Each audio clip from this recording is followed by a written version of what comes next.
স্বরাষ্ট্রমন্ত্রী সালাউদ্দিন বলতেছে ৭৭ অনুচ্ছেদে পরিবর্তন এনেই পরবর্তী রাষ্ট্রপতি নির্বাচন। তার মানে স্বরাষ্ট্রমন্ত্রী সালাউদ্দিন কি বলতে চাচ্ছে জানিস? আমরা এইবার অন্তত আগে রাষ্ট্রপতি নির্বাচন, রাষ্ট্রপতি হই আগে, আর পরের বারে হবে ৭৭ অনুচ্ছেদের পরিবর্তন এনে পরবর্তী নির্বাচন।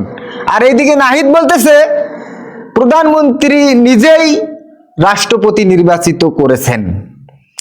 আপনারা কি কি বুঝতেছেন? আপনারা মানে স্বরাষ্ট্রমন্ত্রীর কি চালাকিটা দেখছেন আপনি?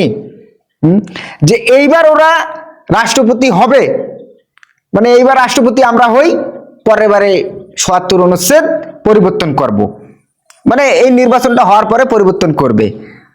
মনে করছে স্বরাষ্ট্রমন্ত্রী সালাউদ্দিন আমরা কিছু বুঝি নাই না, মানে আমরা ফিডার খাই, কিছু বুঝি না। আমরা সব দেখতেছি এবং শুনতেছি, চোখ আছে দেখতেছি আর কান আছে শুনতেছি। হ্যাঁ, এগুলো জবাব তো দিবে বাংলাদেশে, এগুলো জবাব দিবে বাংলাদেশের জনগণ দিবে, বাংলাদেশ দিবে।